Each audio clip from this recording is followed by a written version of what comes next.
go. So this grew out of a session which we were running originally with ASIC on their approach to emerging regulatory issues. They presented in Brisbane, but then, as you all know, COVID took over, and ASIC turned around and said regulatory issues we were previously attending to are no longer significant for us. So I thought that was a great opportunity for us to examine a new topic. What are clients asking? What are we saying? And what are we doing in response to their questions and to our desire to be of service? And so it was a pleasure for me to be able to work with Hamieh of Xplore Wealth, Steve Aldridge, and Vincent O'Neill, also of Stanford Brown, to create this completely new session for today's show. So, Anne, over to you. Thanks very much. Now I'll try and emote the others. Thank you, Toby. Good afternoon, everyone. I'm joined by Steve Aldridge, who's the Director and Private Wealth Advisor at Ridgeman Private Wealth, and Vincent O'Neill, Director of Private Wealth and also a Senior Advisor at Stanford Brown, and both very experienced in advising high net worth clients. So clearly we've experienced the impact of COVID socially on economies and markets, and I think we'd all agree there's much more to play out.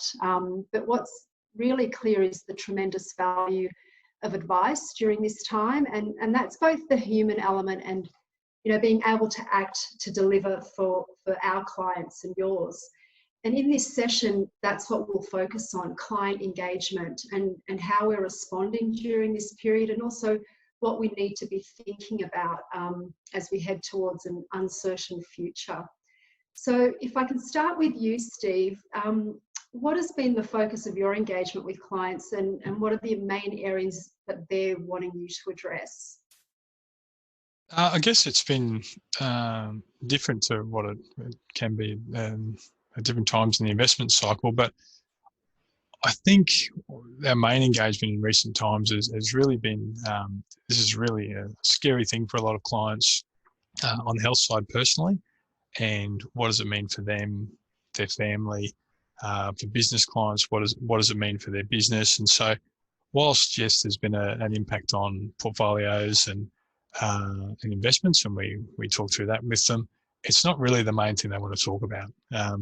You know, their concerns are a lot more, I suppose, if you look at Maslow's hierarchy of needs, they're a lot more lower down in the pyramid, to really how they're going to get groceries, how they're going to just do the day-to-day things.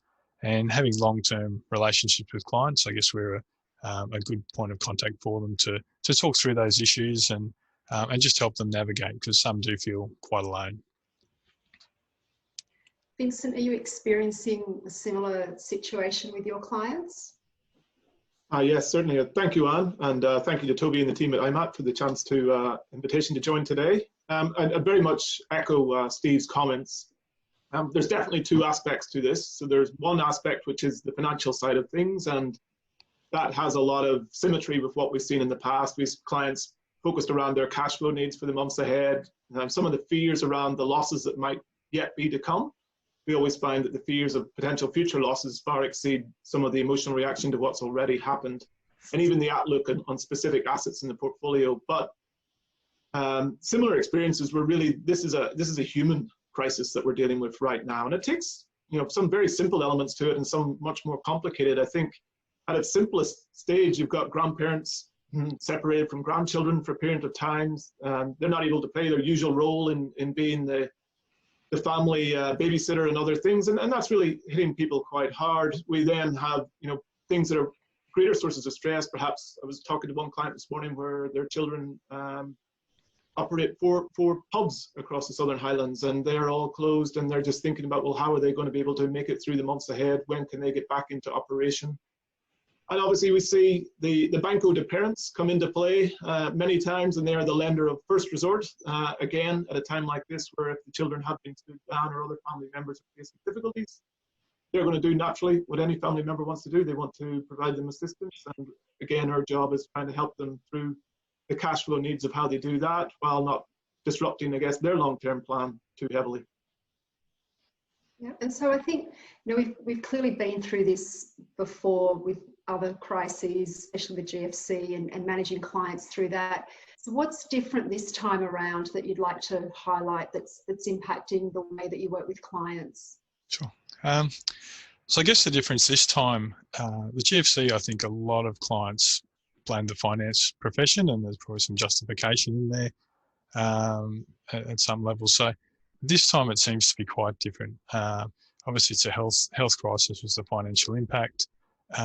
And so I've found with clients, they're actually asking, how are we going? How's my family? How's kids? How the staff?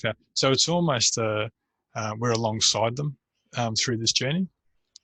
Some of the elements, obviously, we have influence over, being the financial component with the investments and allocations and changes that we make. But the other side is us really, how do we help them on things that they're navigating for the first time? I just lost, even on this Zoom meeting now, I lost where all the videos went when they changed presenter and different screens. And so just having those conversations with clients to say, yeah, play with these sorts of things, use Zoom to connect with your grandkids.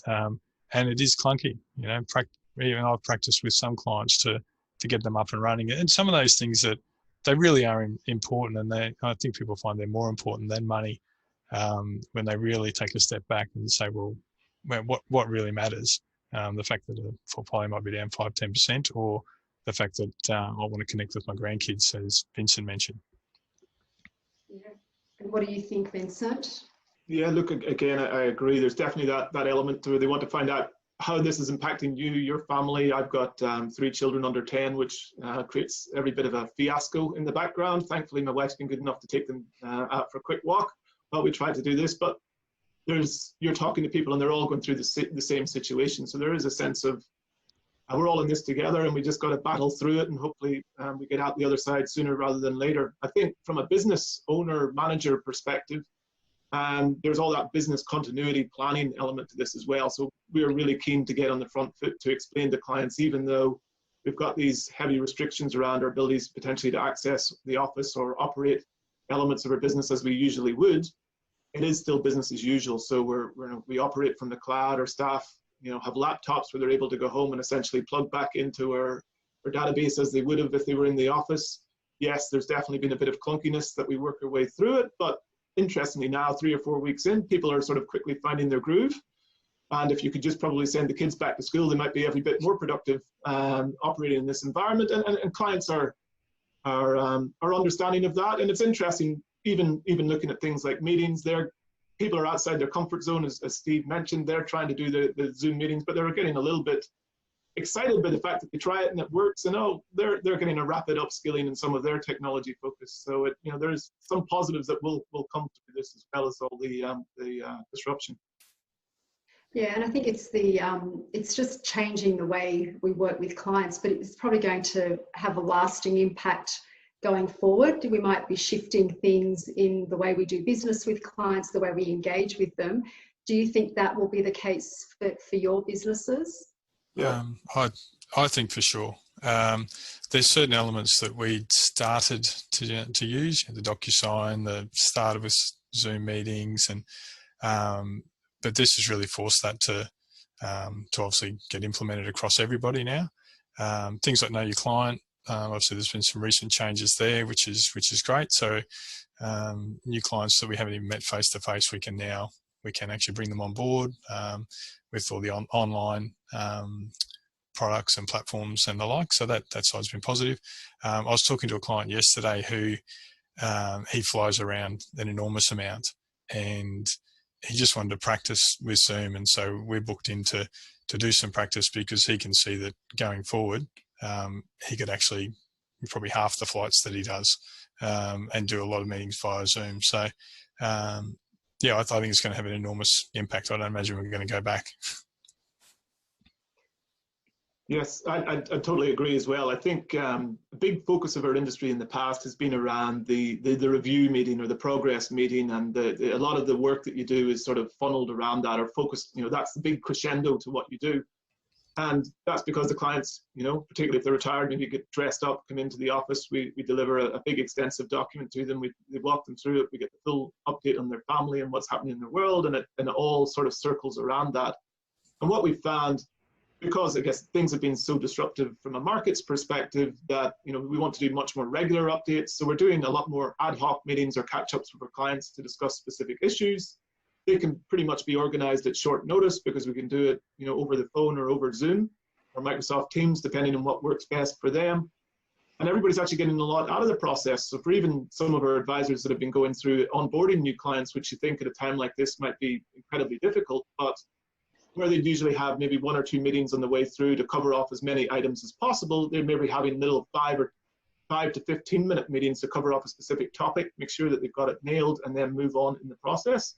And rather than people having to organize themselves to come into our offices, which could result in anything between 15 and 60 minutes travel time, they're able to just hop on the call quickly, we resolve it, and we move on. So I definitely think when we come out the other side, there'll be a much more flexible, fluid approach to the meeting approach. And I think everyone will be a bit more comfortable with doing those smaller casual meetings to cover specific issues. And yes, the physical meetings will still be important, at least once a year, but it'll be a combination rather than a set formula. Yeah, it seems like we're just becoming much more agile and more efficient in the way that we engage with clients and with our internal stakeholders and within our own businesses as well.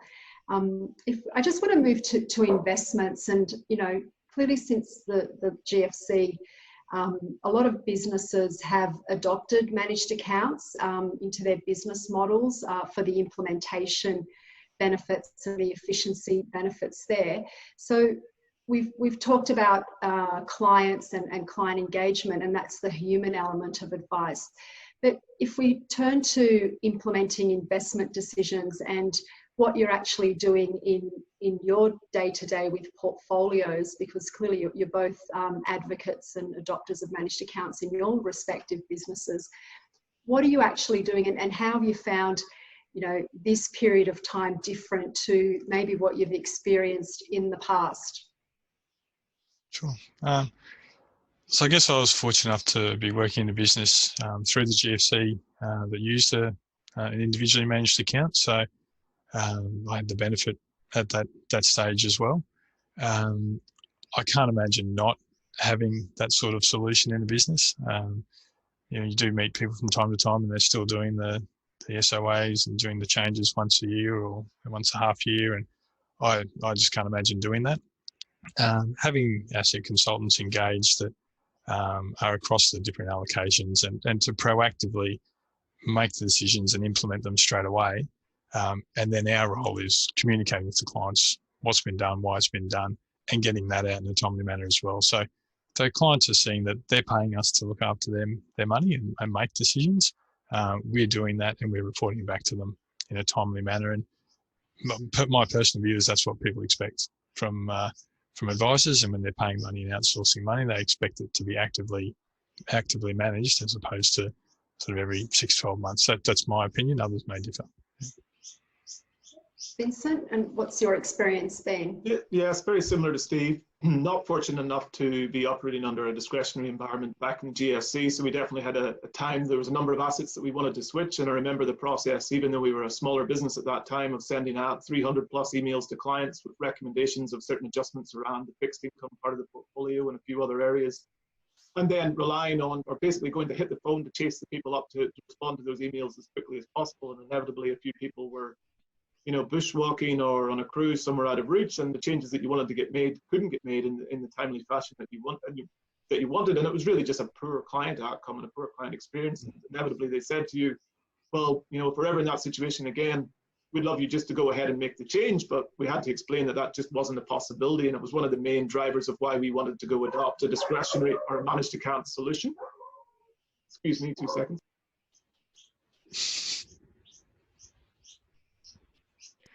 Steve, why don't you speak there for 2 seconds, please? Sure. Sure. Do you want me to continue on that theme? Or I actually was in a call a little earlier, and one of the guys had to run off the accountant. His cat had caught a snake. So Yeah, so I guess with the managed account side and looking after clients' funds, as I was saying before, I think agreeing the mandate with the client and then actually acting, that's what people want. As Vincent mentioned, the clients that weren't contactable, they'll always say, we should just done it anyway. And so you need the framework around your investment offering to be able to do that, just is my view. All sorted, Vincent? We'll see for now. The joys of working from home. I think it's a proper encapsulation of the advisor's experience through this situation. So. Yeah, I think it's, a lot of our clients that we deal with have, in adopting managed accounts and even specifically MDAs, since the GFC, they've said they're actually, the structure and that business model is actually doing what they wanted it to do. And, it comes back to the ability to implement efficiently. I mean, there's clearly long-term goals and long-term investment strategies in place, but it's the ability to really respond quickly with short-term decision-making. And also with that efficient implementation, it actually frees you up and enables you to do the important things with clients, like the coaching and the hand-holding and the communication. So I'm sure that's, something that you've seen the benefit of, Vincent. Yeah, absolutely. I think it's allowed us just focus much more of our time towards the communication aspect of what we do, so that rather than it being on the compliance and the administration of having to prepare recommendations and set out trades and get them back and document them accordingly, we really can spend much more time focusing on what we're changing, why, what our outlook is, and just be much more on the front foot, much more regular in our client communications. And really the clients value that, because they don't necessarily value what happens behind the scenes in terms of records of advice and all the work that goes into it. They just expect it to get done. So if you can manage to dramatically reduce that, then you're definitely getting a client outcome that they're much happier with, and we're probably talking to them 4 or 5-fold what we otherwise would at a time where you didn't have that discretionary lever to pull. Great. So, just in wrapping up, just one final question for you both. I think it's the beginning of a journey for us with COVID and the future impact on how we deal with clients and run our businesses. But what have you learned so far, and, what will you change, or what will you do differently for your business moving forward? Sure.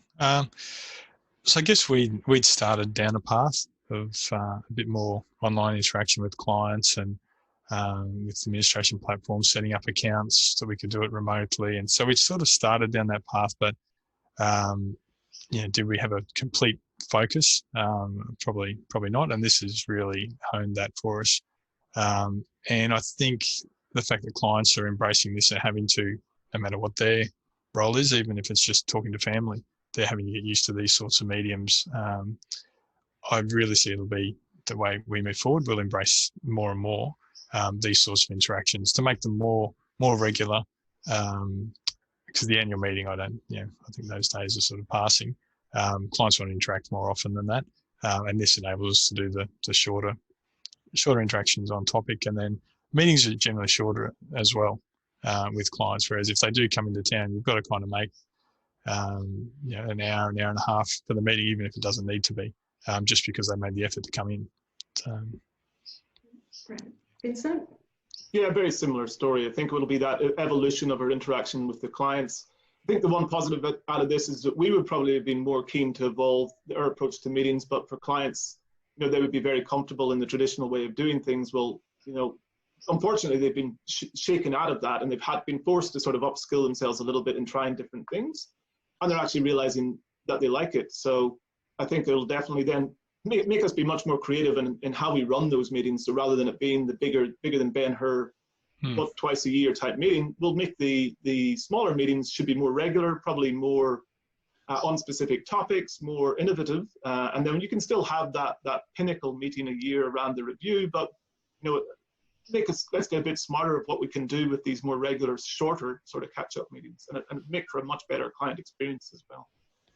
Absolutely. Just a reminder, everybody, that if you do have a question for Anne, Steve, or Vincent, use the Q&A icon at the bottom of the screen.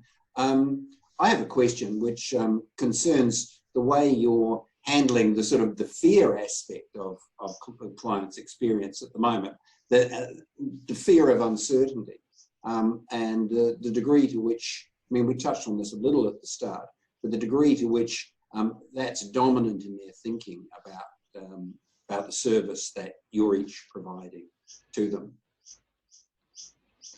Oh, yeah, look, I guess our approach is very much just to be very thorough and comprehensive and regular in our communications to the clients. So we don't pretend to know exactly all the elements of how this is going to play out. We have wanted to share from probably an early stage in this that we're taking a conservative footing through it, and that's still our position. We look at the assets that we hold in the portfolio and we're reasonably comfortable with them, but it doesn't mean that we continue to run over them with a fine-tooth comb. And that we'll just be in regular communication as things change, because if there was an expectation that you were updating them on the outlook quarterly or monthly, now it's realistically weekly, and things are moving so quickly. And I think what the news that we saw coming through from Virgin overnight, and possibly if we see a few more subjects or companies affected in a similar way, then clients are going to be wanting to hear, well, what's your latest thinking about that? So we just have to be very regular in our communications there, and keeping them up to date on how things are progressing in terms of their portfolios. Yeah, I find there's probably two streams there. There's what we look after and what we manage, which that's proactively getting done, and we can push out communication on that. And you can do that quite quickly to all clients, and deal with the odd question if it comes through. Where I'm seeing with the fear and uncertainty is really with a lot of business clients or often medical professionals. I notice the surgeons now in Queensland can go back to work soon. But the likes of dentists, where they haven't been able to operate, they've got a lot of staff, they've got they're just one example. But I find that that's where the fear and uncertainty and conversations are coming in, and just talking them through things. One, so they know they're not alone. And two, looking at things that they might not have thought of or be across. Are they accessing all the government grants? So they have the right people around them to help them with wherever they've got gaps. And just, I suppose, being someone they can talk to as well. So I think that's probably taken up more time, and where I see more fear and stress. In terms of portfolios, we're doing things, communicating them out, come to where they're positioned, and you probably see some more pains likely to come in markets. But that's not really been the lion's share of my time talking to clients. When we were preparing for this, Steve, you mentioned that one of the questions you'd had from your client base, or some of your client base, was, is this time to double up, borrow money, and go deep? Yes. How have you responded to that? Sure. So I've had that from a couple of clients that in the GFC were sort of early in their careers or their business, and now they're further down the line, and they feel they missed out on a great buying opportunity, and they want to borrow a whole lot of money, throw it into the market. And I guess one of the things we've done is we've gone back to risk profiling and say, God, let's actually take this a step back. You've got a plan that's a long-term plan that's there to meet the goals you've got. Let's just see, have you gone from being a growth investor with your passive investments, or a balanced investor, or whatever the case may be, all of a sudden to leveraging into the equity market in a really volatile time? Is that what you want to do? Does that make sense? And they've been healthy conversations with those people. And so far, whilst some put a little bit more cash in, none of them have swung for the fences like they were originally going to, just for the fact that they realised that, maybe it is a bit better time, but also there's still downside risk. Virgin that Vincent mentioned just a minute ago, I'm sure that's not going to be the last one that we see, and just giving clients both sides of the positive and the negative. Vincent, you're... Yeah, look, I think you've captured it very much there. You've got to look at their situation. You've got to think about what they're seeking to do as a portion of their overall asset base. You're going to see people react to the emotional side of this in two ways. So some people that obviously want to rush the cash, and some people that want to do the opposite. And you've got to look at their individual circumstances and what's appropriate, and really probably try and measure the emotional reaction. If they want to do something and it is broadly appropriate for them, well, look at how you might manage it out over time. But rather than let's go and make a quick rash reaction here that could really do them serious damage in their longer term plans. Yep. It does really reinforce the role that you're all playing as advisors, as a behavioural coach, and helping them to make, not make bad decisions, and managing their expectations, I guess. So you're continually managing their expectations in an environment of greater fear and uncertainty.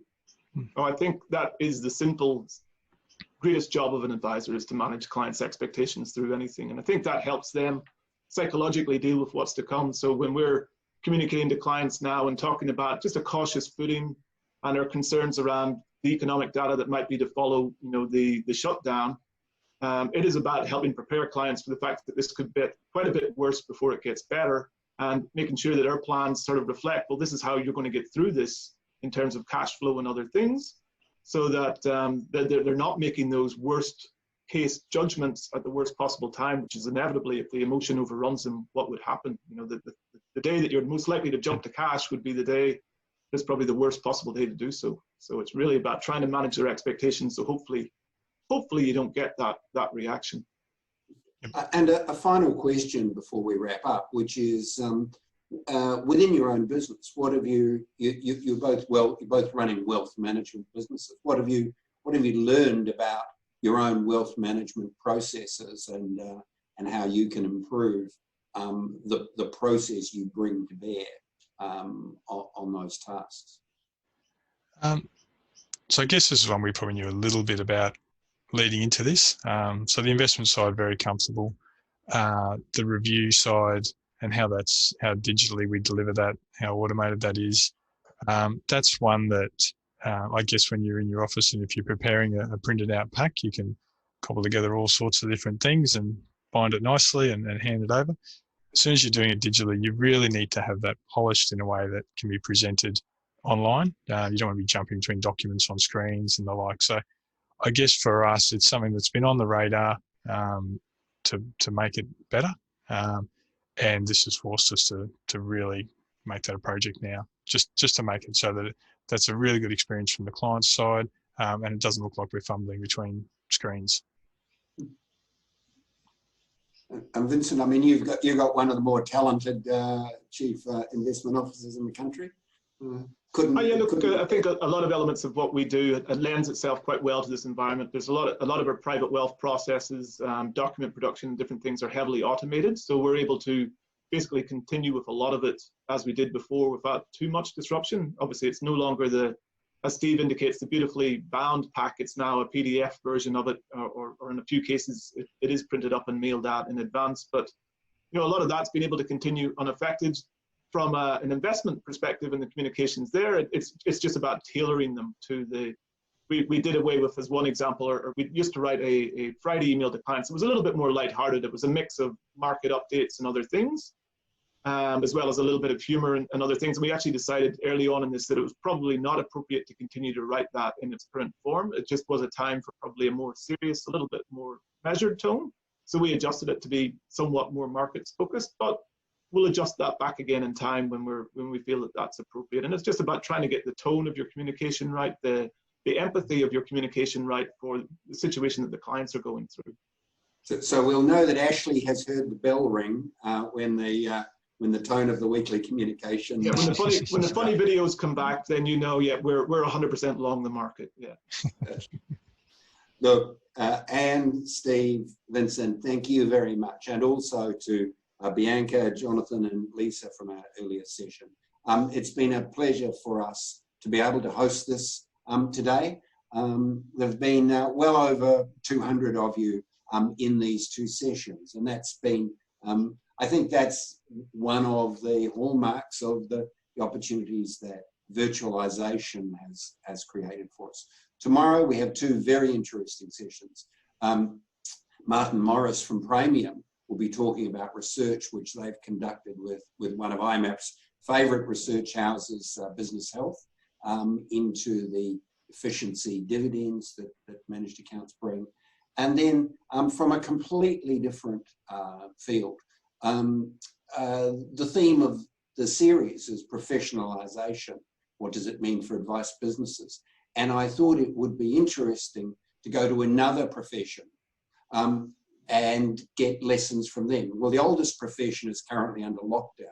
And so I went to the lawyers Andrew Bradley from Minters will be talking about what professionalisation means in their business, how they think about issues of professionalisation and ethics. And I'm really looking forward to that. I hope you can all join us tomorrow. Thanks very much.